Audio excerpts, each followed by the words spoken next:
Hi, guys. Welcome to Turning a Moment into a Movement, and I am your host, J Love. Can you guys hear me? Because I can't hear myself. I was having some little bit of difficulties, but I'm here. Can you guys hear me? Just let me know if you can hear me. Can you hear me? Yes. All right. So welcome to Turning a Moment into a Movement. All right, cool. You can hear me. Thank you. So welcome to Turning a Moment into a Movement. I am your host, J Love, and I represent the Justice for Gerard movement. And we come here every Friday to talk about wrongful convictions and injustice, because an injustice anywhere is a threat to justice everywhere. And so Gerard, if just in case you don't know, is my son who spent 2 years in the Michigan Department of Corrections for a crime that he didn't do. Innocent and went to prison. And as we see on a daily basis, we have more and more exonerations and people coming home because of for crimes that they didn't do. So we come on here on Fridays to educate, to inspire, and to motivate. So thank you for joining us today. I was having a little technical difficulties, but I'm letting it go, and we're just going to work with what we got. But so I'm going to bring on our team that's here today. Let's start off with Attorney Hugo Mack. Hello. Hello, how are you? I'm great. How about yourself? Good, good. Hey, J Love, putting in a shameless plug for Emory University, where my goddaughter is going to be a junior. You know what I'm saying? So a great school. So go Emory all the way. Okay. Now that I've said that, I'll say a little bit about myself. First of all, thank you, J Love, for the platform and for your courage and your heart in bringing truth and speaking truth to power. And I think about our good friend Sam Riddle, and then the journey that he's on. I'm saying, what the hell? We gonna keep on doing what all we got to do. See, J Love, because I miss Sam and all that, but I'm over it already, J Love. I'm over it already. Are you over it? Are you already?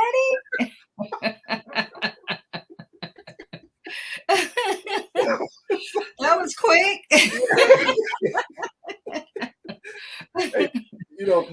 Hey, J Love, like I've confessed to you and Sam publicly. I plagiarize that man on a daily basis. So I'm over it already. I'm moving on. So what's happening is that with the movement, because it is a movement, it's not just a moment, it is a movement.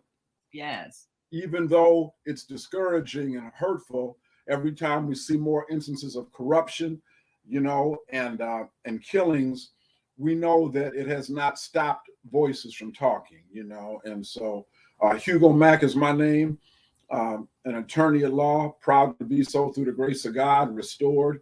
I understand wrongful conviction, being a victim of it myself, and I'm here. And so let me just put in a shameless plug right here for myself.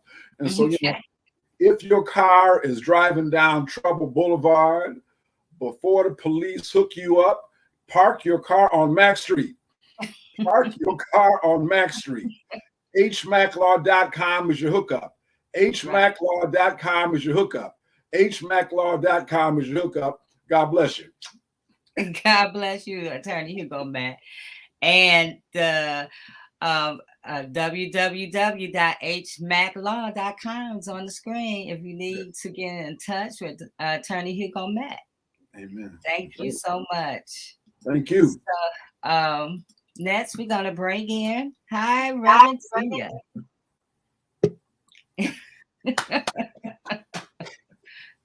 We can't hear you because your mic is muted. There you go. Well, hello, everybody. Hi. How are you? I'm so excited to be here tonight, J Love. Oh, Attorney Mack, you just are the bomb.com. Yes. And I second the notion. Listen, he responds too. Because when I needed him, I called him and he responded. And that's what we need. We need to be able to respond to each other. I tell you, Jay, I'm learning more than anything that responding to one another is going to be part of our healing journey as a people, and that it is important for us to heal. So Hmm. Tia Little John just got finished doing a grief and loss seminar yesterday. I am the founder of the Choice Zone, and I do transformation for individuals and corporations, business. It's just life coaching, but at its best. Okay, um, and all life coaching is coaching you to be your ultimate self. And so I'm so excited to be here because I believe that this is our time to make changes individually and collectively. And we do that by becoming educated. I am with the G100 Oneness and Wisdom Women. I'm also on many platforms for social justice. And I am just empowered today more than ever to take a stand for righteousness and to stand for justice for all people, and definitely those who have been underserved Yeah. and who have a legacy of it. So I'm not going to talk about my book that I picked up just yet, Jay, but just know, you know how I'm feeling, that I did have some triggers, Hmm. and I'm sure we will hit all of them tonight. I was triggered today too, Reverend Tia. Okay. I was telling Hugo, Attorney Hugo Mack, I read that article and I was instantly triggered. But we're gonna let it go because we Let it got go. to Let talk it about. go. We're gonna get on it, but we're gonna Yeah. talk about this other stuff. But thank you and welcome, Reverend Tia. Thank you. So I see two of our guests are here, so I'm gonna bring them in one at a time. Greetings, Vincent Martin. How are you? Hello, everybody, and to your distinguishing guests and hosts. Hey, I'm delighted to be here, J Love. Whenever you need me, I'm coming running because you part of the family.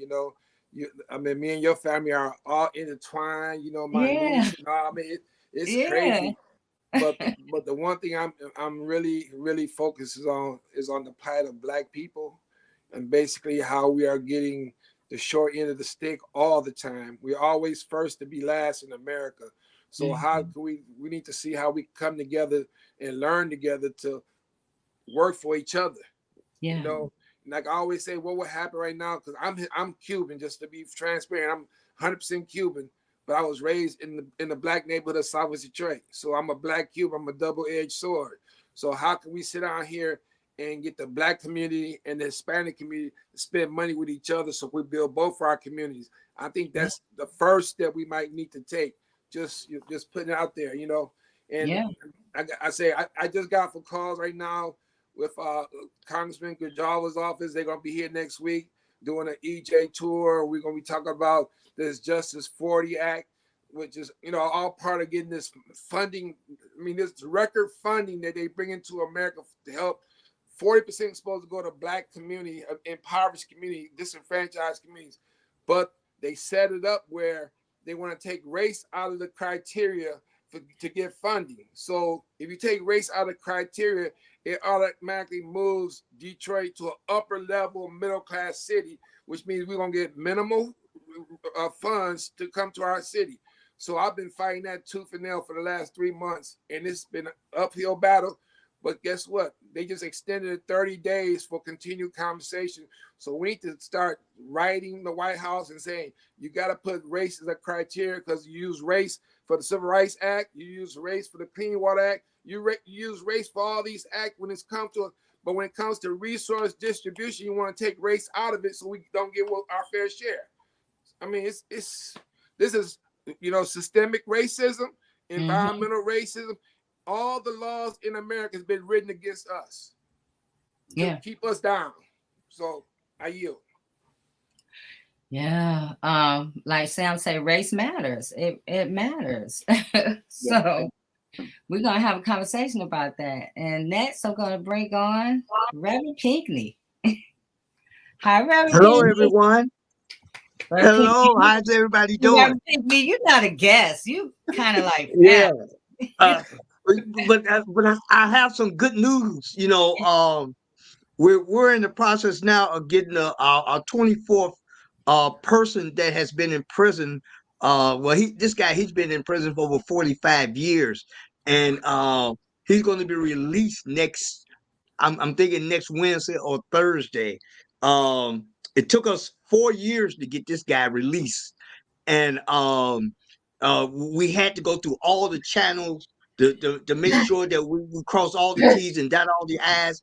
And this has been a real challenge because it takes money. You know, a lot of times people say, well, it do take money, because one thing you always have to have an attorney. You see, that's what I've been trying to explain to the people, that, you know, I know $2,000 is not a whole lot of money, but if you ain't got it, it's a lot of money. A lot of money. You see, so what we try to do, we try to help finances as much as we can. Because think about that, we got 24 people out. You talk about over 2,000 for each one. We're talking about in some cases they have to get a psych, which is about 4,500, and you talking money that you really don't have, and I don't have it. You know, but I always try to donate something to make sure that we get the people out and make sure we're doing what we're supposed to do. That way you can't have any bad thoughts about what's going on. And I enjoy it.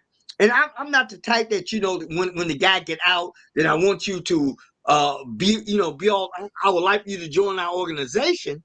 But unfortunately, out of the 24, we only had 3 to actually join the organization. So I'm not mad. I had one guy that lived right down the street from me who can walk to my house, who been calling me since 2003.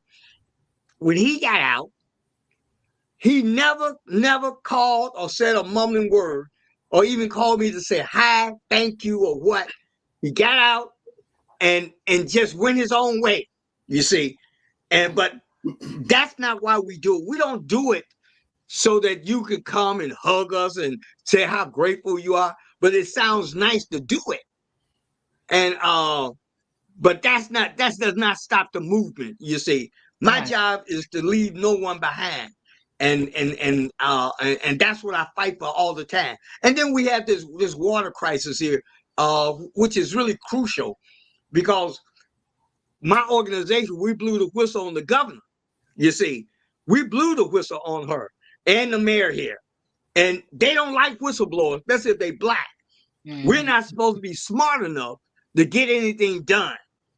No matter how much education you have, you're never smart enough when it comes to white folks. White folks always think black folks is a little bit dumb, but they found out that I may be a little bit smarter than them. You see, when I blew the whistle, I knew exactly the routes to take. And not only did I blow it once, I blew it twice on. And that's that's a double whammy. But here's what they did. They sent 2 detectives to my home, attempted to intimidate me, saying that I was selling water in Indiana, South Bend, Indiana, which is 45 miles from my house, one way, round trip 90 miles.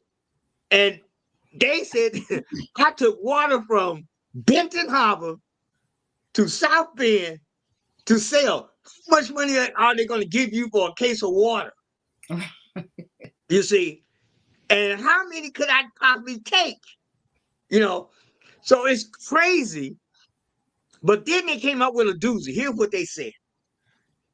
The water test, the lead was so high, Reverend Pinckney, you had to tamper with it. How would I be able to tamper with some water? Right. Samples. It's almost impossible. Right. But they have no respect for black people. And then what they're trying to do is try to find a way so people can put the Benton Harbor Community Water Council down. You see, that they did something wrong. And black people also, they'll jump on that bandwagon like it ain't nothing. Yeah, I knew it all the time and all. You hear that from black folks. But here's how we fight back. We stand up to them. We go toe to toe with them, chest to chest with them, and make them put up or shut up. That's what I believe in doing. And I'm honored to be here today, J Love. This is just the beginning, but we got so much that we need to do, you see. And we got to figure out a way how we can do this thing together. You see, your problem is my problem. Yes. You see, whatever it is, Hugo, your problem is my problem. And Reverend, your problem is my problem. And Mr. Martin, your problem is my problem. See, that's how we have to connect and use our resources to make sure we get the job done. To me, nothing supersedes the mission. I don't care what it is. Nothing. I don't care what it is. Nothing stop me from continuing doing what needs to be done. And that's what I do. You see. So I'll turn it back over to you, J Love. You Reverend deserve Pinckney, it. Reverend Pinckney's Prison Nation asks, what is the name of your organization again? It's the Black Autonomy Network Community Organization. Okay. The Black Autonomy Network Community Organization. All right. And they can reach me. They can reach me at 269-369-8257. Say it again, But Reverend. we've been getting so many people, especially with this prison thing going, and we've been successful at it. We're getting so many people that want us to help. But I want to help them. But the point is, they got to find somebody in their family who can help them help us. Right. You see, but that's been one of the main problems that we have. And some of my people, they ain't as strong as I am, and may not be always committed to something like this. But I don't believe in leaving nobody in behind. I try to help everybody. We vote on who we're going to help and who we're not going to help. And I never voted no on anybody. Nobody. I don't care what it is. Never. It influenced a few, but said we got people, everybody got their own thing. But we're a team. We're not an individual thing. Right. And you said something real key, Reverend Pinckney. Your problem is my problem is your problem. Like, we're all in this together, and we have to figure out how to come together, because the more we work together, the more we can accomplish together. So Absolutely. And you know what? That's what we have to understand, and we walk around here. See, Black people are some funny folks. You see, if they don't like you for any reason, they're not going to work with you. Mm-hmm. I don't care if y'all have the same goals or whatever it is. It don't mean nothing to Black folks. But white folks could hate each other. And they'll work together to get that job done. And that's why I try to tell people, nothing supersedes the mission. I'm not trying to win no popularity contest with you. You don't even have to like me. I wouldn't even give you that much power over me. You talking about I don't like Reverend me. Cares, You don't get no cookie for liking me or not liking me. We move on. Right. And I still work with you, but Right. I'll watch you. Right. Because nothing supersedes the mission. There you go. That's nothing. The goal. So, Reverend Pinckney and Vincent, let's talk about environmental injustice in our communities. I had been reading a lot of stuff, and I was really I knew that lead affected the brain, but I didn't know that lead affects the brain in a way that it also can change the behavior of people and affect crime. Mm-hmm. And I was reading that how it changes your mood, it changes how you respond to stuff, or you don't respond to stuff. And when you listen to them talk about these lead levels in the water and all over the place, because lead, they only concerned about you drinking it, but your skin is also a sponge, and so when you get in the bathtub in it, it's going in your body as well. So when they talk about this and they say, well, the lead levels are lower than they have, is there any level of lead that's safe? No. Well, let me interject. First of all, you got to understand lead you could tie it in with the most violent era in the world's history during the Roman Empire. They was using everything they did. They had lead baths that they bathed in. The shields, the armament they wore was lead. Yeah. So they always posed with all this lead on them. So they was walking around here real violent during that era, during the gladiator days. All the weapons were lead. everything, all the things that they drank out of was made out of lead. So lead was a detriment to that era's most violent eras in the history of the world. So so they already knew this, and the thing that about our community is systematically our community has been the petri dish for the world. They've been using the Black community to experiment on us. I mean, going back, what's going on right now in America is a continuation of the Tuskegee experiment. When they started first with the syphilis, but now they're doing everything here in our community. Why do you think Detroit was the first community that they tried our emergency management and just took our vote away and took everything, all the Detroit's assets, took the pensions from Detroiters. They haven't did that to no other city, but they do this to Black people in general. So lead is one of the things that create violence in our community. So there's a direct correlation to it. At you. And let me say this about lead. See what people don't say. What it do is it kills the brain cells. It eat up the brain, and this is especially when the children are young.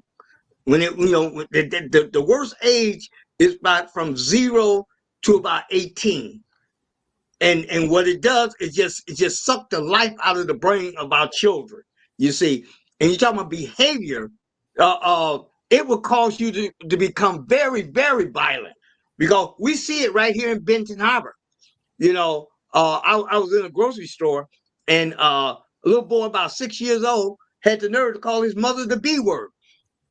And she said, well, I took my belt off and gave it to us, and he'll tear his butt up, because if you don't do it now, it's going to be a problem later on, because he definitely there. And the thing is, see, lead don't just eat up the brain. It deals with the kidneys. It causes kidney disease.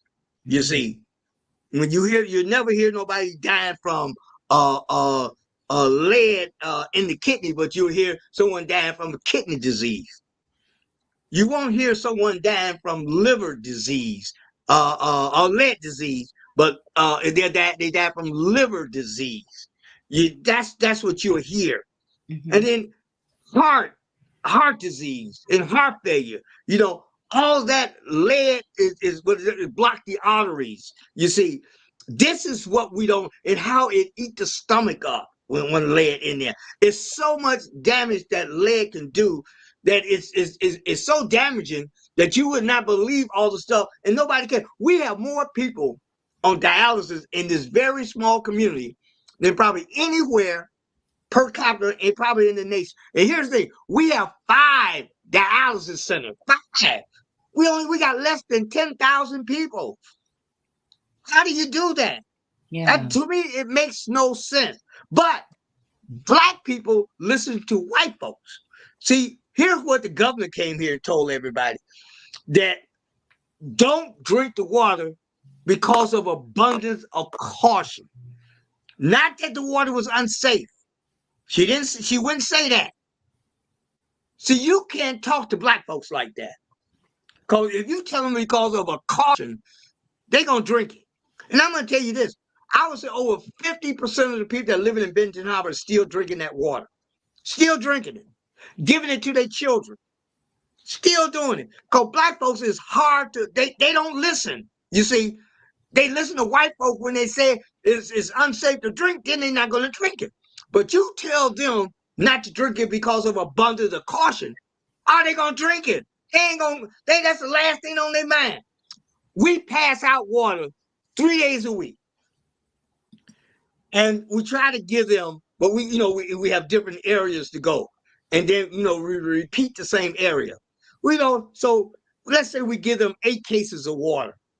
8 cases of water is not enough for a family to drink. Right. If you're brushing your teeth with it, if you're drinking it, and you're washing your food with it, and some, you shouldn't be bathing in this water from the faucet. You should be bathing in this with this bottle of water, and also you better be fixing baby formulas with this bottle of water. And you telling me that 8 cases of water is enough for you? And if let's say if we gave them 15 cases, they'd be calling the man on us. they gave us too many cases of water, or they leave it out on the porch. You see, that's another thing they do, which makes no sense to me. That is so ghettoish to me. We'll bring it in your house and put it in your basement, but Yeah. they rather have it on the porch. And to me, that's the ghettoish things I ever seen in my. It looks funky, and I hate to do it, but unfortunately, that's the only way that we can serve them. But also, you can't let that water in that plastic bottle get hot. Right. It Or contaminates. cold. Yeah, too cold. Yeah. Well, the dioxins break down, and you start drinking those particles from the plastic, which is carcinogenic as well. Yeah, and acidic. I mean, it makes the body more prone to disease. It keeps the body from being alkaline at all. There's no alkaline levels in that water, especially when it has had heat or extreme cold to the plastic, you know. And the other thing too is that what they don't know is that when you look at birth rate, premature births, having low birth weight, and slow growth in children, along with learning disabilities, developmentally being delayed, irritability, loss of appetite, weight loss, sluggish, and fatigue. He already mentioned abdominal pains, vomiting, constipation, hearing loss, seizures, and eating things such as paint chips. See, people don't understand that when it comes to lead poisoning, you have all these effects, but it doesn't say, oh, he or she has lead poisoning. And then they don't want to correct the problem because that's going to be money. Right. Yeah. That's going to be money. And they owe. So we cannot back down. I will have the opportunity to walk with Bishop Jefferson out of Flint, who, that's my aunt, and that's who. That's my girl. Yeah. Yeah. Were you at her birthday?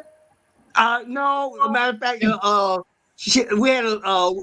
they had the 8th anniversary of the water crisis in Flint, and I was one of the speakers. And it was also my wife's birthday, so they took us out to took us out to eat and everything. We we with them, and we just gave it to them. Yeah. Oh, that's so good. That's so good, because I'm telling you, she was on the front line for Flint and watching that process, and they're still in the process. And that's what people need to understand. Just because they haven't talked about it in the news doesn't mean it's not going on. And just because people think that it's not a problem, even if you think it's not your problem, it still is your problem. And guess what? But whether you believe it or not, you believing whether it's a problem or not has nothing to do with the reality. It's like if I said it's raining outside and somebody said, well, we don't believe it. Yeah. It doesn't stop it from raining. Right. And you come in the house, you all wet. And they say, right. I'm not sure it's raining outside. Just because you wet, because you can be wet from anything. That's right. Yeah. I want to ask. Oh, go ahead, Reverend Pigney, because I want to ask. Yeah, because this was huge on Thursday. That was and also you got the media out there to talk about Flint, because now people are not talking about Flint like they should be. See, that's the place that opened the can of worms that they don't want to talk about. White folks don't want to talk about Flint, Michigan. They don't want to talk about Benton Harbor. They don't want to talk about contaminated water. They don't want to talk about the cutoffs in Detroit. They don't want to talk about none of these things. And we don't talk about it. That's even worse. We don't talk about it. We talk about what they want us to talk about. Rather than talking about what we should be talking about, how we going to enhance the future of our children. There's nothing more important than our children. Nothing. I don't care what people say. Your children is our future, and that's where we have dropped the ball. Right. I want to ask Attorney Hugo Mack a question. Attorney Hugo Mack, have you ever heard of like, okay, I don't know if you have any clients from Flint or Benton Harbor, but have you ever heard like anybody that was being tested for lead, or things like that? Well, I tell you, no, because that science, if you will, is still developing. But in Michigan, they've got competency issues and they've got insanity issues. Okay, and some people kind of mix those two up. All right. Yeah. And I'm tying that into what you asked me in this moment here. So, in terms of that, like somebody saying like, well, they committed a crime allegedly because as a youth they ingested excessive amounts of lead that interfered with their cognitive development. It interfered with their reasoning. It interfered with their intellect. It interfered with their insight. That is something that's going to be developed. And what's sad is because we're 8 years into, as Reverend Pinckney said, those kids are still growing up. Okay. Yeah. Those 4 and 5 year old kids are now maybe 12. Yeah. Okay. So what I predict, and I hope I'm wrong, is that with those kids who've never been compensated, by the way, and I want to piggyback on what Reverend Pinckney was talking about. They've never been compensated, but part of the problem is Black folks have rolled over and just accepted what it is they were offering. And look, I'm not trying to say apples and oranges here, but you had doctors at the University of Michigan and doctors at Michigan State University that use their position to sexually assault athletes. Athletes like on a gymnastics team and in Michigan, football players and what.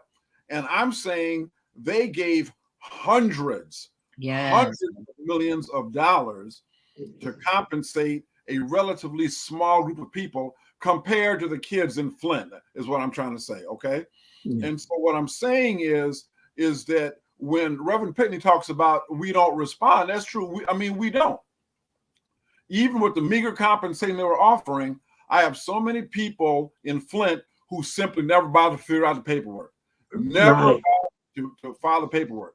They even got an extension. Some different groups tried to get an extension to argue that it wasn't enough money, and they got an extension. And still, a paltry amount of those kids who never will be fully compensated, or a lot of them will end up not getting compensated at all. Why? Because their parents didn't take the damn time to even try to go around and fill out the paper. And the city's not just going to give you the money.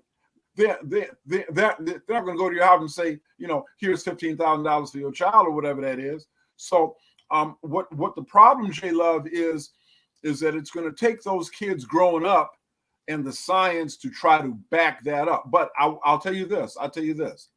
In America, when it comes to people of color, most juries don't want to hear it. They don't want to hear about I was deprived as a child.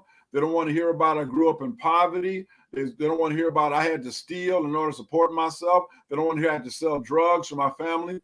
And I'm talking about Black people too now. Black people too. Juries, they simply don't want to hear it. So it's going to take about another 10 years for those cases to start coming up, and then we'll see how effective that is. A lot of this is considered junk science, J Love. We've talked about that, and somebody putting up a defense, back in 8 years ago would be 2015 or whatever that is. I ingested paint or lead, and therefore I went on and robbed a grocery store. That's a heavy lift, J Love. That's a heavy lift.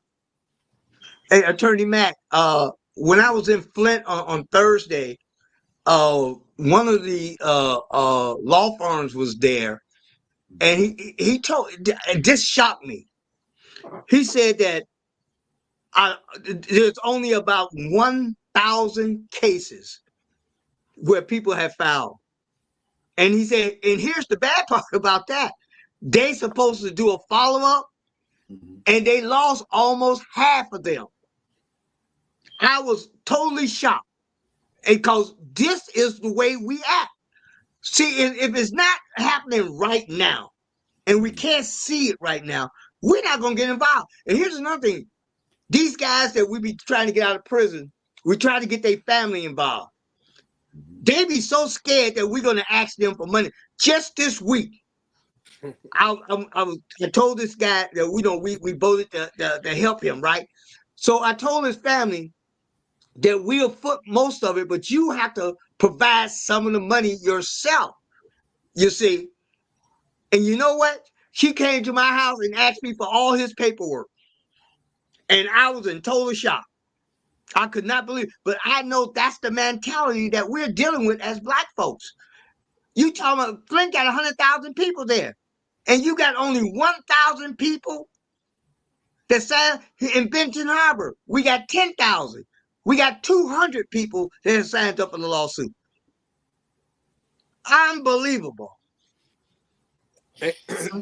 But just to be transparent, I was asked to represent community during the negotiation between the state and Flint. And one of my first questions is, I come from the Detroit area. Why you asking me to come represent? Say, where are the people from Flint who should be here? Where's Nair Sharif? Where are all these advocates? And they was like, they weren't available. We wanted to come to you. So I was sitting there and we was, negotiating. And I was telling them, when they first came out with the $600 million, I said, that ain't enough, because I had already did the math. That come out to $400 each person to be exposed to this for the rest of their lives. I said, how do you figure that's what Black lives only worth $400? But then you go to what happened in Kalamazoo in your neck of the woods when that oil spill happened. And they cleared out that was a multi-million-dollar area where this oil spill, these multi-million-dollar homes, all those homes were evacuated. The people, because they were saying they was breathing in benzene. In my neighborhood, we breathe benzene every day. Evacuated, and then they bought all those people out. I'm talking about, so in resource distribution is horrible. And Attorney Mac, I'm glad you're here. We need more environmental attorneys, especially in the Black community. Every time you try to find an environmental attorney, they're telling you, I've done some work for this company or that company, and there will be a conflict of interest. So we always got to go outside of our neighborhood and always someone out that don't look like us to represent us. That's a big issue. To get past that, that's a barrier right there, because we already don't trust the messenger. So if we're gonna get someone to protect us, hopefully we get someone that look like us, but that's far and few between in our community. Mr. Martin, what you said is really, really something, because it's hard to find a Black attorney that would if I'm on trial. I hate to say this. It's down here. You got to watch everybody. I do have an attorney here that I consider him my friend, but he took a dive on me too. You see, I was just fortunate that the evidence didn't point in their direction, even though they sent me to prison. I already I know what happened. But like you said, the hire a Black attorney down here is you almost, cause if they offer him anything underneath the table, you gone. It's just like that. And I've been court watching for over 25 years here. Going to courthouse every day like a job, and wasn't getting paid a dime. Didn't even ask for no grant money, no nothing. I was just fortunate, that I worked hard all my life and was able to build up a kitty. And I utilized that. Me and my wife, and she wasn't mad about it, so we just did what we had to do. But it's you will not hire a Black attorney down here. To me, they want to be like the white folks. You can't hire a white attorney because you don't know where they're going.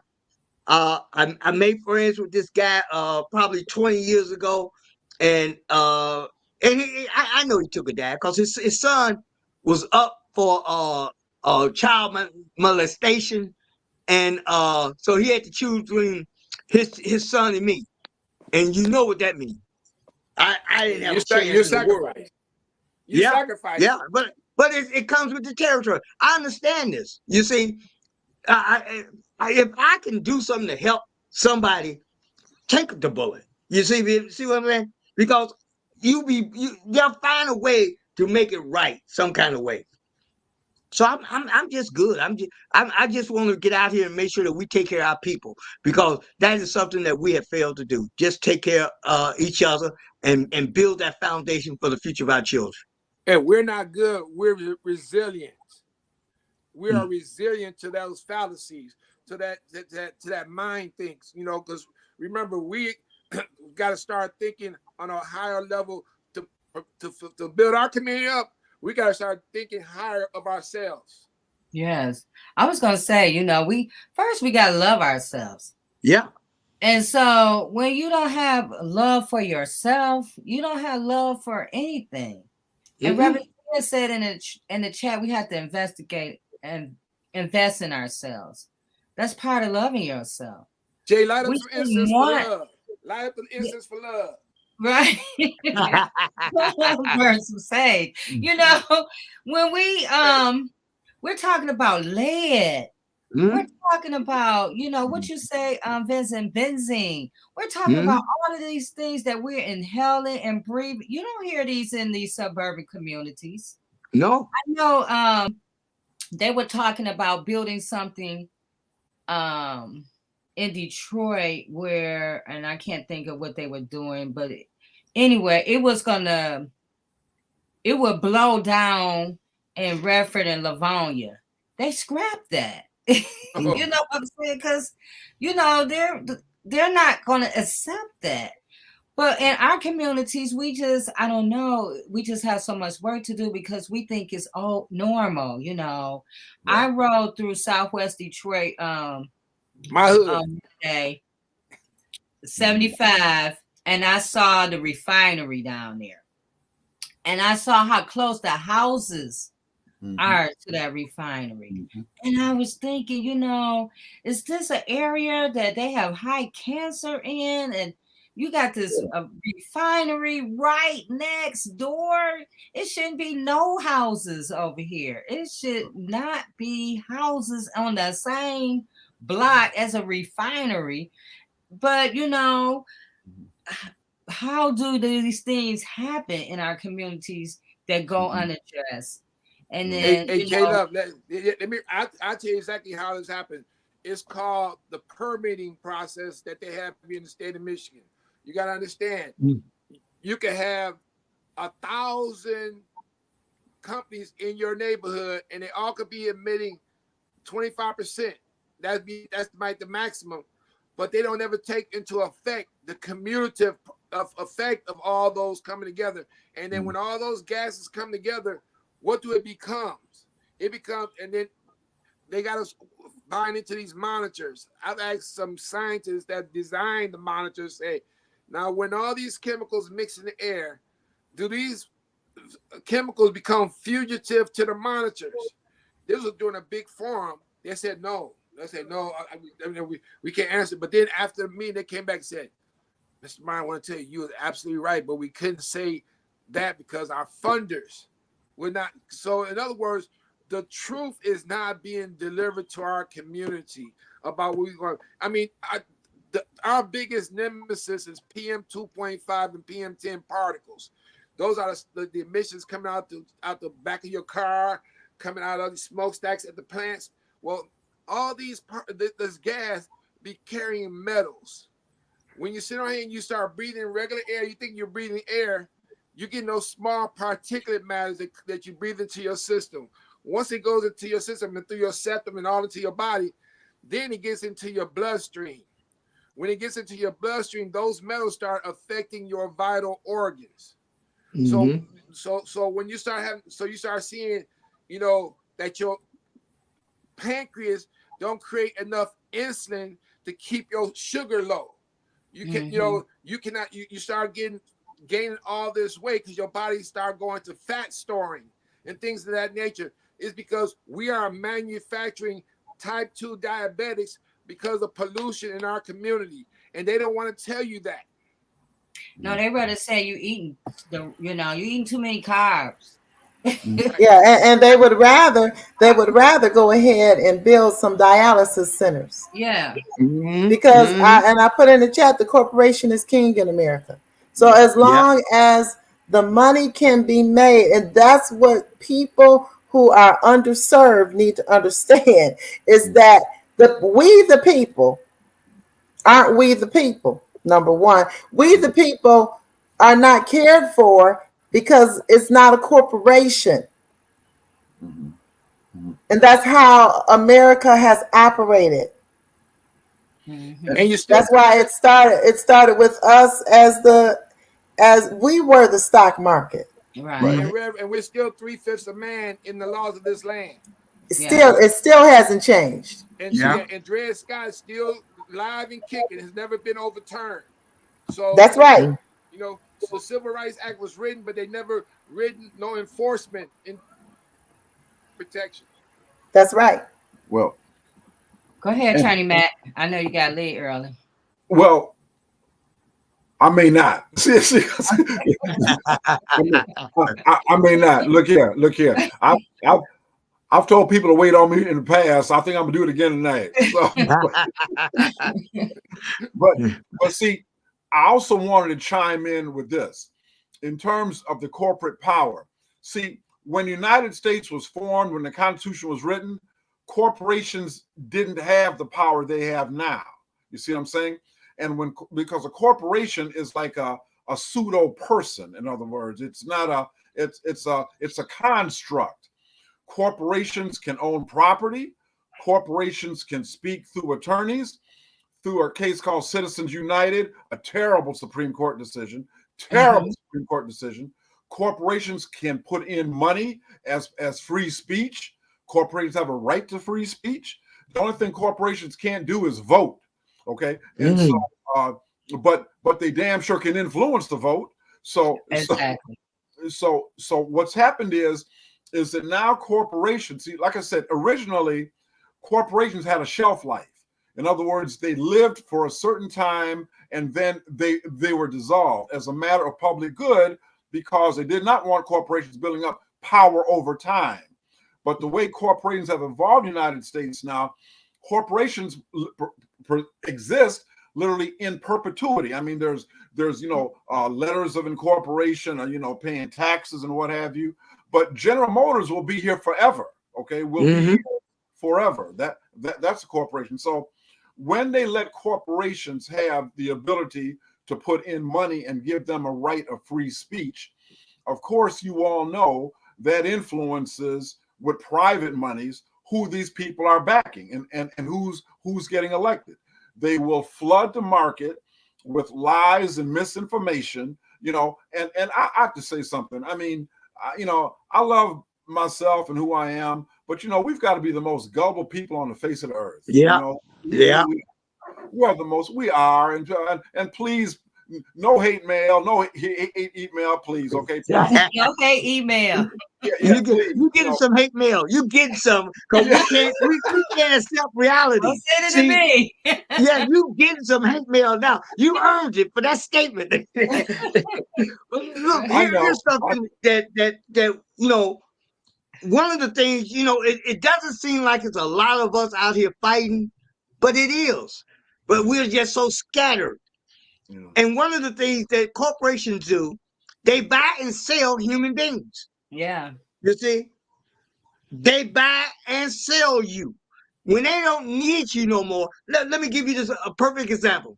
It was a black guy, his name was Robinson. And he was a buck kisser for Whirlpool.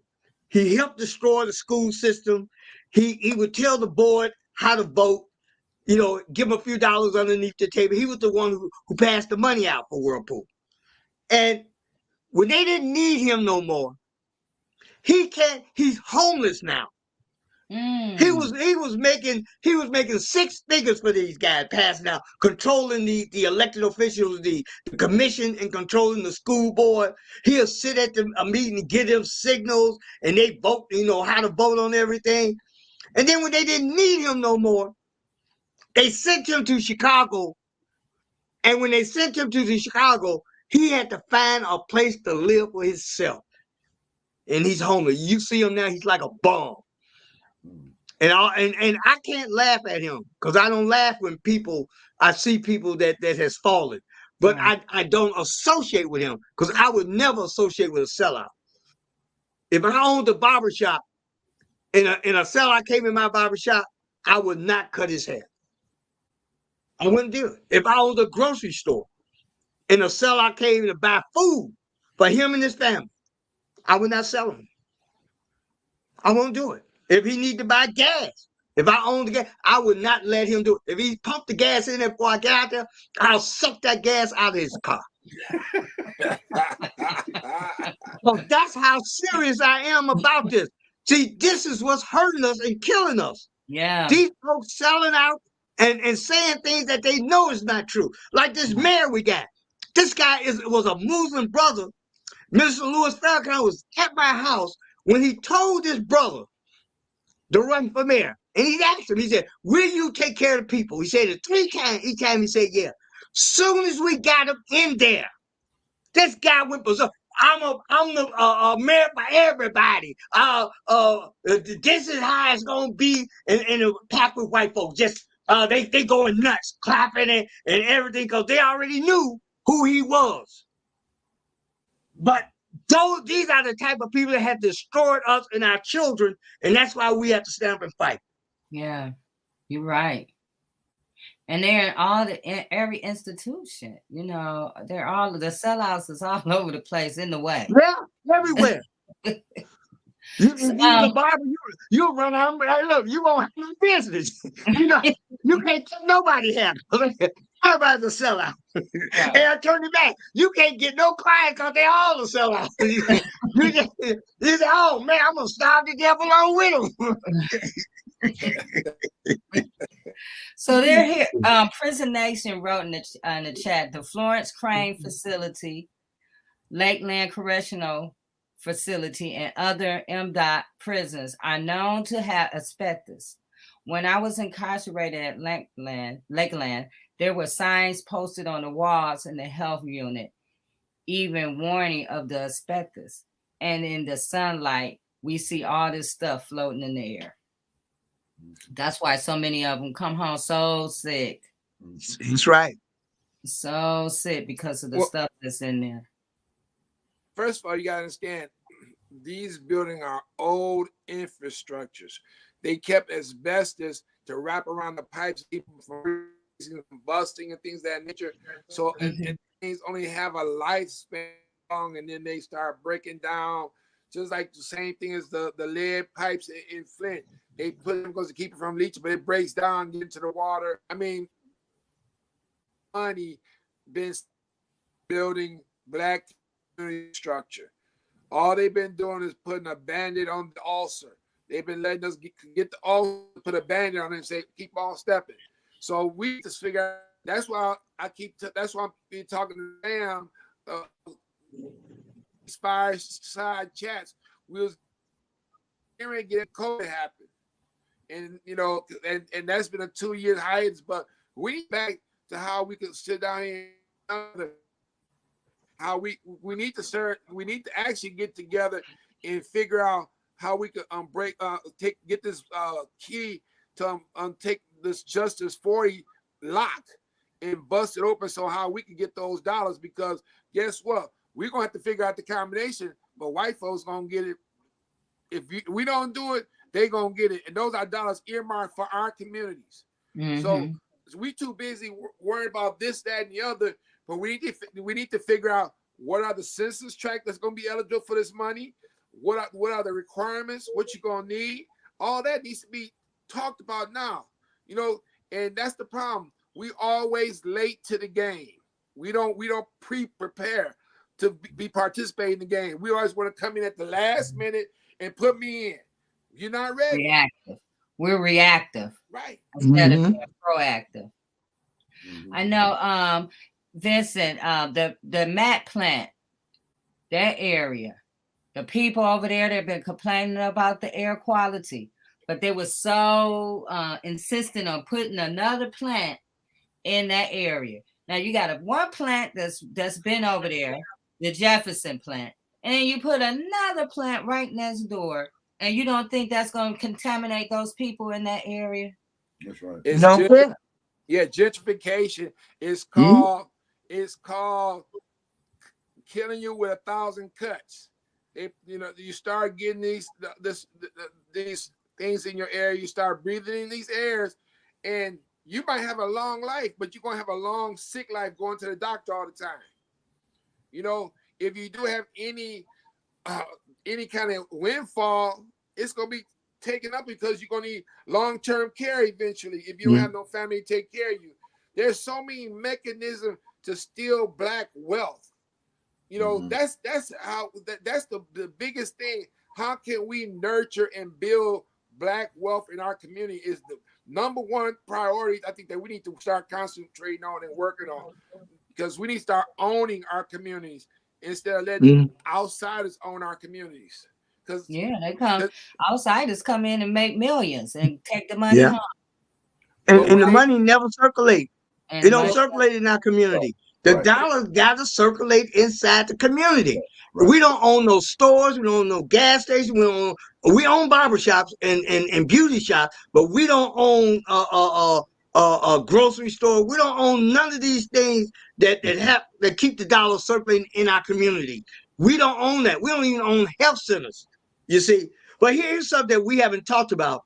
There's when it comes to the water, there's something even just as bad as lead, the bacteria in the water E. coli. that nobody wants to talk about. See, here everybody's level of concentration was on lead, even myself, because I had not received the 2018 survey of the water plant.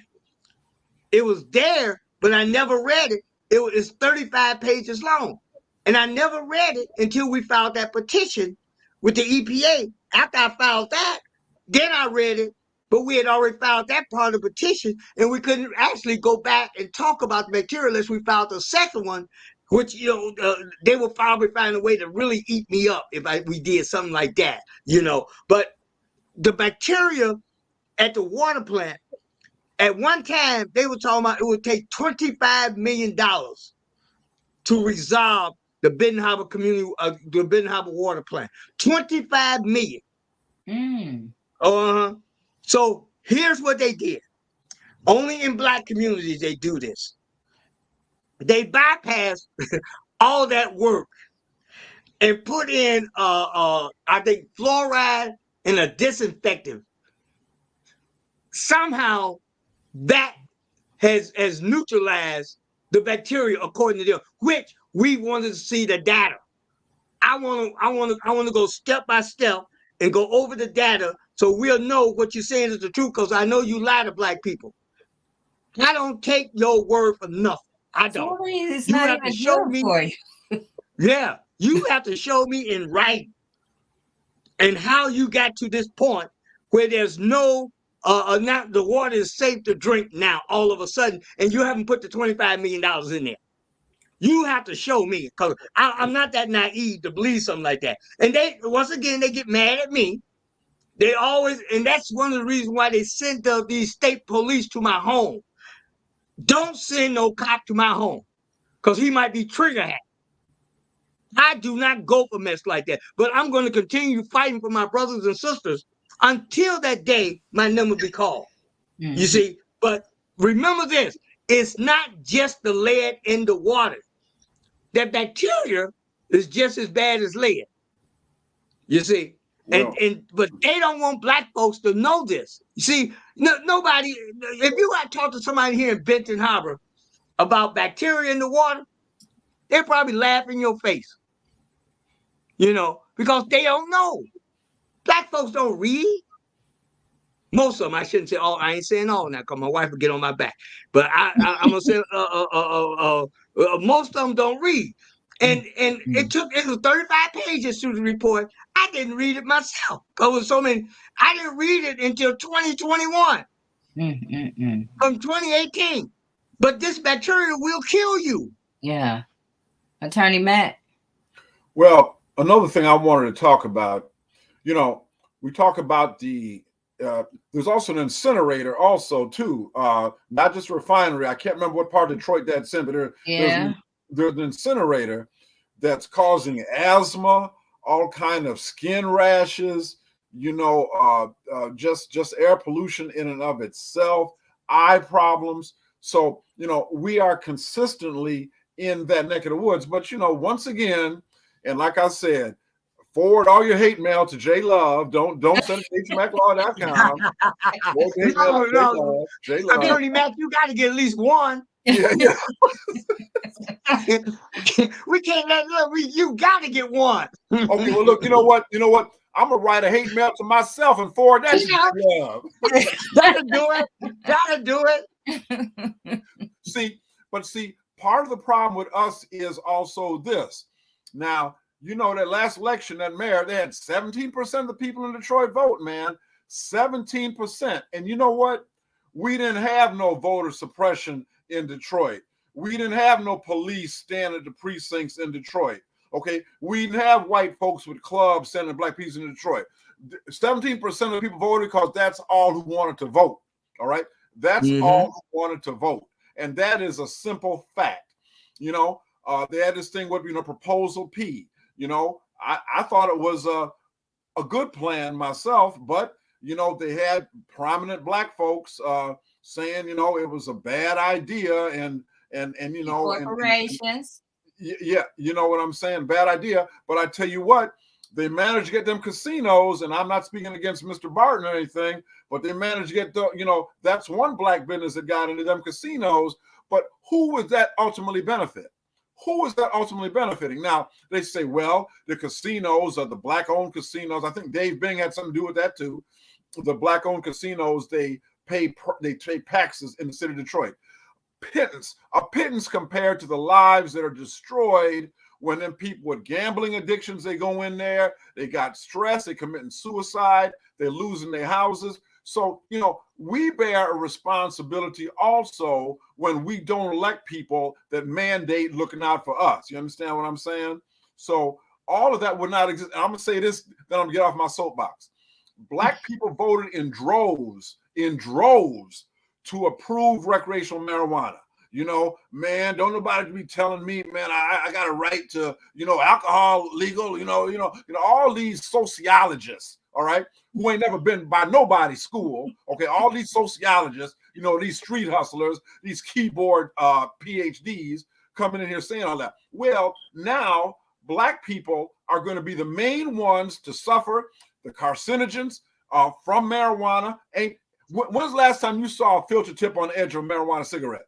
Okay, so you inhaling all that stuff directly into your system. And I'm telling you, we are the ones that will suffer the long-term consequences of that, just like cancer, okay? And time again, and we're not even getting any money from the marijuana industry. We can't afford to get a marijuana shop. You know what I'm saying? We can't afford to do it. So once again, we will consume every damn thing and produce nothing. Okay, that's the way the system is on us. Yeah. Attorney Mac, just let you know, our black casinos, Motor City is now the majority owner is the Illiches, and Greektown Casino, majority ownership is my man who owns Quick and Loan. What's his name? The one who had the stroke that owned the Cleveland back. He owns now that. The guy owned the Cavaliers. Gilbert. So now we don't have no black-owned casino in Detroit. Just to let you know, they're all now white-owned casinos. So, I didn't know that. Thank you. I mean, what you said is so true. Like right now in Wayne County, first of all, Michigan has 8 landfills. 6 of them are in Wayne County, the blackest county in the state. Detroit, fills up, and Michigan fills up maybe 38% of the garbage and everything going in there. We get the rest from outside the state. Now remember, COVID is not considered toxic, so it goes into the regular waste streams. So that means all this COVID affected garbage is going to our neighborhood, mixing in and becoming methane, and it's getting released. So then when something like a virus like COVID come in, our system are already compromised to it. Because your body got to develop an immunity to the little bit that you are getting already. So when something like that comes in, a vector coming to our community, then we are more subject to get it. That's why we have such high numbers. Right. Because we already, so, and I'm afraid right now they just approved the law, our Michigan legislature, to now accept all the other states' radioactive waste into Detroit. So Michigan, Wayne County is the dumping ground for the whole Midwest. That's the problem. Yeah. That's horrific, actually. And so when you're talking about COVID, you see they was saying that they was finding it in the wastewater. Yeah. They knew how it was, that's how they was knowing that the numbers was going up because of the wastewater. So you can find COVID in the wastewater, but you can't find the bacteria and all the stuff that's in the wastewater. Well, it was a brother that discovered that at Duke University. He wrote a doctoral thesis on it, on how he could know where outbreaks came from, because the water from the waste stream tell you exactly where you're going to have your outbreak. So, I'm first of all, HBCUs, the scientists at HBCUs need to be uplifted. Now, we need to start pushing our kids to start going to HBCUs so we can start concentrating on Black problems, Black issues, and start building our Black infrastructure. Because every time our Black intelligentsia goes to white communities, we're building up white schools and white infrastructure. So we need to start figuring out how, that's why I'm Cuban. I say that go, and I'm so proud, because one thing Castro did in Cuba, he educated his people. I mean, and they doing wonders with medicine. And they want to help you, but the United States don't want their help.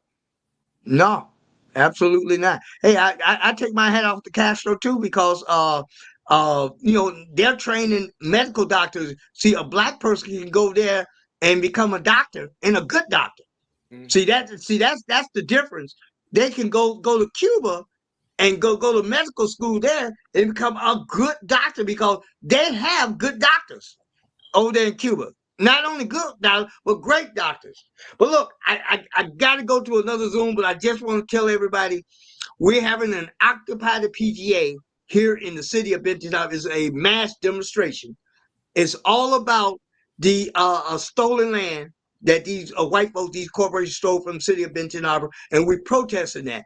And also it's about the contaminated water, and also about 9 bodies that they have pulled from the river here, and every last one of them were found with no foul play, which is a lie. One guy had his penis cut off, and they was still no foul play. Had his braid cut off, it was no foul play, and they don't even want to investigate it. They just realized that one boy, Eric McGinnis, they were just talking about that briefly, and they after 30 years, now they have come to the conclusion it was a homicide, which doesn't make no sense. But it's us. We don't do nothing. So we're having a mass demonstration May 28th. I would love for all you guys to come and be speakers and talk about it. Bishop Jefferson going to be there. My Flint song going to be there. People from Detroit.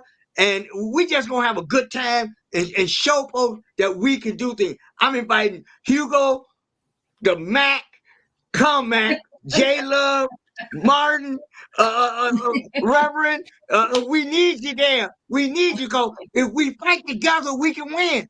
The problem is we don't fight. Reverend You Peter, see, I believe in fighting for everything. I fight everything. Reverend Pinckney, you've been invited by my colleague this week coming up in Southwest Detroit. We're going to be meeting with Congressman Grijalva regarding the EJ Fall Act. I'm part of that coalition putting all that on. Okay. So so we'll be talking when we see each other there, because that's what we need: environmental justice for all, but especially Black people. Absolutely. And we have to stand together. You see, this is the problem. And look, we ain't got to go on that thing. We got to love each other. You know, this is not for any popularity contest. This is for the future of our children.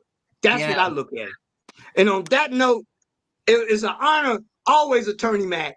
You're my man. You see, love you, man. And Martin got a chance to see all y'all, J Love, Reverend, I got you. Hey, Bishop, that's my girl. Now you're gonna be my girl. We right here. We right here. I'm gonna bring her with me on the 28th. We're gonna be there. Yeah. All right, looking forward to it. And J Love gonna come with you too. And yes, after Tony Mac, y'all get a van and come together, and we're gonna make it happen. And then I want y'all all to speak. Yeah. I'll be there, brother. I gotta leave y'all. But all right, thank you, Reverend Pinckney. But I love y'all, and we're gonna continue this fight forever. Yeah, and that's a promise. That's right. Thank you, Reverend Pinckney. So you guys, I wanted to put this up. So Vincent, maybe you can. Prison Nation wrote, the water at St. Louis had an E. coli and some other parasite. I forgot the name. It began with a P, and it gets into your intestinal system like a worm.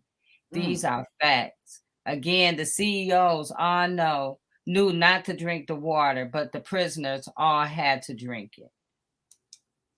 Well, that E. coli stuff, whenever they start telling you about the boiled water, it's to destroy the parasites in the E. coli in the water. That's one of the first things they tell you to do. So it is a problem again, though. But the problem is we got old infrastructure, and they got these dollars now available to start fixing our infrastructure. But we need to get prepared on how we get those dollars into our neighborhoods, and we could do our own workforce development. There's enough bad infrastructure that everyone in the city of Detroit could be working. Everyone in the city of Flint, Benton Harbor could be working, fixing up the problems in their community because they have never been fixed. Right. So how I just saw something that Biden said that everybody home in America, they're going to remove all the pipes from all the homes in America. Yep. He's getting that kind of pressure. Yeah, definitely. That's what we're telling them. I mean, because these houses have been built since the 20s, 30s, 40s. Right. Them pipes are still the same pipes. Right. So those are jobs right here in our communities. So we have to, because I just was thinking about just the relationship with how, we're talking about how lead just eats you up, those things just eat you up.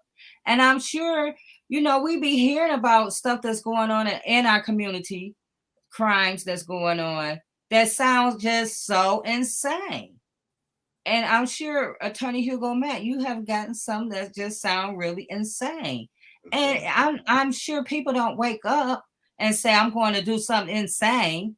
It has to be some kind of chemical problem, some kind of whatever is going on, but we are never getting to it. And these people will be in these prisons 30 years or 40 years before you even figure it out.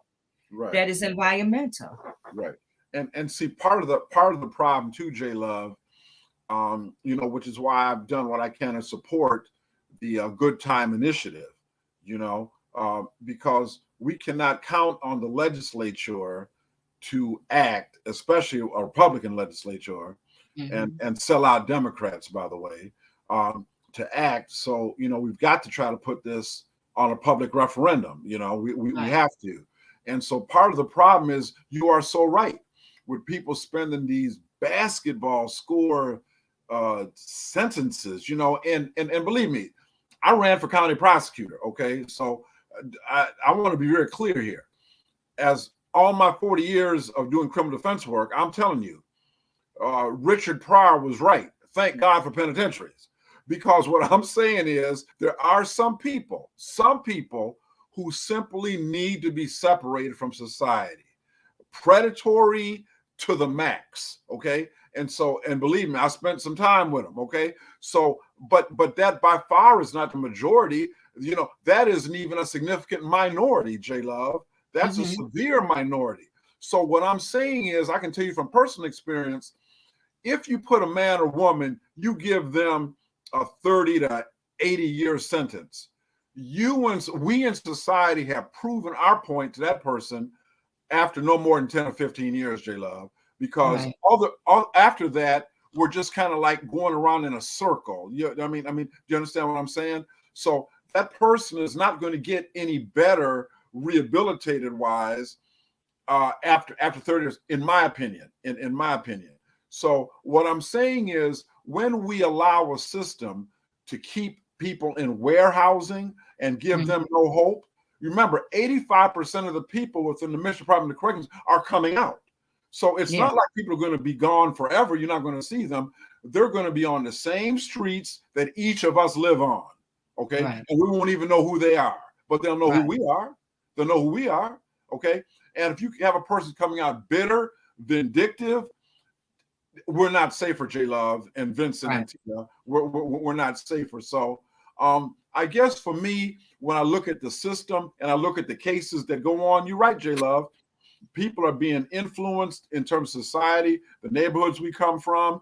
We got selective enforcement of the laws in certain neighborhoods, and other people getting a pat on the wrist or slap, not even a slap on the wrist, a pat on the wrist, and then going home. And some of our kids ending up in juvenile court. So a pipeline all the way to the penitentiary. I've seen it a million times. Right. And these where you find the neighborhoods that have more environmental issues going on, they're the most severe.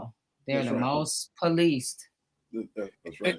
And also another problem is the desensitization to our kids. All these violent toys they give them, all these programming that goes up. This is, it's no a kid blow somebody's head because they playing a game called Fortnite. They do that all the time. So in real life, they're not sensitive to that issue because it's something they do all the time in the game. And it's hard to get a kid to be able to differentiate from real life in a game. That's right. So that's a big issue. Right. That's right. And see, I just want to say this. My sister, Reverend Tia, said something some months back that I always remember and I always say that is exactly right. She was talking about when she was growing up. I don't know if she met a young man, whoever it is. She said, "Look, you couldn't just call my house and talk to me. You got to talk to like 3 or 4 people before you even got a chance to talk to me." It's right. That's true. See, she had those filters. Her mama, her daddy, her people had a filter because they knew she needed to be protected. They wasn't just going to let anything come up on her. And that is exactly right. Exactly right. And what Brother Martin said is exactly right. Why do we as Black people let the TV be the babysitter? You say, "Oh, mama, daddy, I want me an Xbox," or whatever that thing is there. Well, what kind of games you putting on that thing? What? It's programming. It's programming, and we are financing our own demise. Is what we do. We're financing our own demise. Woo! We got to write that down, Jay. We are financing our own demise. I'm telling you, this is.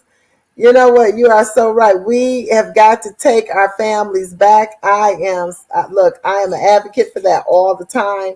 And I know that our guest had mentioned resource distribution and, looking at all resources and how are all resources being distributed. We have to begin to ask the questions, how did I get here? How did this food get here? What went into the creation of it? How did it get to my plate? I called my cousin who has a farm not far from here. And I said, let me tell you something. I told him I went to the grocery store and I was highly upset. And he said, well, cousin, now this is my baby cousin. He says, well, what happened? What happened? He calls me auntie. That's how much older I am than him. He said, auntie, what happened? I said, let me tell you something. I spent too much money. I said, and what I realized was that they have us by our necks. But actually, I didn't say that. I said something that was probably part of the male body part, but you know exactly what I'm saying. He started cracking up because, you know, he was like, Rev, come on now. I'm like, seriously. We're doing a family farm. It is time for families to co-op together. Know what's going in your food. Mm-hmm. Know how to cleanse the water. And it's just mind boggling because in Michigan, we are close to water everywhere. And the biggest polluters of the water and of all pollution in the entire United States that actually affects other countries are corporations. Mm-hmm. Hey, Reverend Lil John, one thing you got to remember also, Michigan has been the arsenal of defense for the West since World War One. That's right. Detroit has been building all the arsenals, all the tanks, everything has been built here. The atom bomb was being, like I say, they was drilling for it here, right in the Detroit River. And where they do with the waste? Like I say, I'm afraid that they dumped it into the salt mines because Detroit has a salt mine that goes to the whole city. So we walking around and getting exposed by this gamma radiation coming from the stuff that's been being dumped down into the salt mines. Woo! But they don't want to tell us that. That's why we walk around with all these ailments and all this sickness and all that because it's by design. Yeah. Yeah. Yeah. And the radiation, you know, that's going to be cancer. And then they say, well, if you, and this is what trips me out all the time. And these are the narratives that we believe instead of doing the investigation, seeing how did they gather the information, what was in the community, what was in the environment. But they say, oh, this sickness follows you. This sickness pertains to Black people or people of color. Or to And tell you, it's hereditary. It's You know, hereditary. if we all lived in this area, Right. of course, we all gonna have it. It's not hereditary. We all That's live right. in a toxic area. It's Yeah. experimentation. Yeah. So, you guys, I want to thank you guys for this conversation because it's much needed. I mean, we really have to pay attention to what we're consuming, what we're drinking, what we're listening to, because it's, it's all, it all works together, and when we're talking about, the safety in our neighborhoods, if you got a lot of toxic people, crazy people running around, you're going to have a lot of crime. That's reality. But it's all at the end of the day. Oh, go ahead, Attorney Hugo. Oh no, I'm sorry. I didn't mean to interrupt you, but and I apologize. But I wanted to say this. You are so right, J Love. Not only are we going to have a lot of crime, we will have a lot of police being called. Okay? Right. And when you've got a lot of police being called, you set the stage where someone will either kill or be killed. And 99.9% of the time, that person being killed has got skin that looks like ours. See, that's that cycle. That's that whole cycle. That thing in Minneapolis or Minnesota where that man was shot in the back and he was reaching, I can't remember the man's name offhand, but he paralyzed now. The police shot that man like 8 times in his back. 8 times. It's a miracle he lived. Okay. Right. But that started from a domestic dispute with that man and a baby mama or something like that.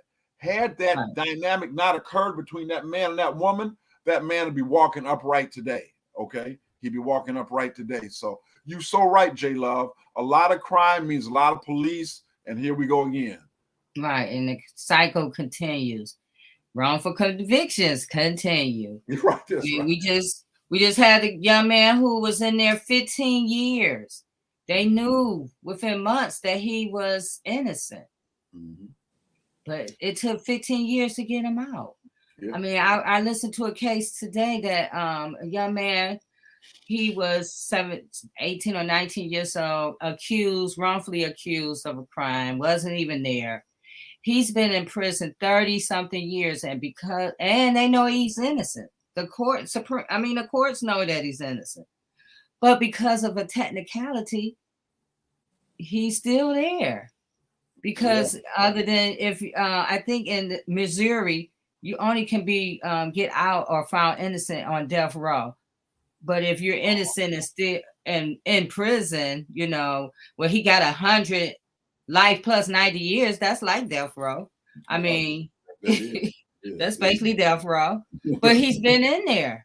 And so, and these happens in our communities. You don't hear that in other communities. That's right. So we got to, the water, the food, all of these things are important that we put into our bodies. So thank you, Vincent. You're going to have to come on again with us. We appreciate you. Just let me know. Just let me know. It's no problem. Right. We family. We family. Right, we're family. So you got to come on again with us, just to bring that element, because I think it really it flies under the radar so much when we talk about environmental issues. Well, right now, just as $40, it's rolling into the hood now. And we just stopped it for 30 days because I said, you can't do this without injecting race in the race, redlining. These are things that's been affecting us, but they don't want to include that in there. And again, how we get these dollars, we got to prepare ourselves. Yes. Yes. Right. Yes. And thank you, Reverend Tia and Attorney Hugo Mack. Thank you, Jay. I'm telling you, I'm just excited about what is happening, that we're having these conversations. I mean, this is all around social justice, I'm telling you, and it's so necessary. And every time I leave this show, I feel on fire to do something else. I know, that's right, Reverend Tia. So you guys, next week, we're going to have Minister Malik Sabaz on with us. We're going to talk about community accountability, addressing harm, hurt, and healing for safer communities.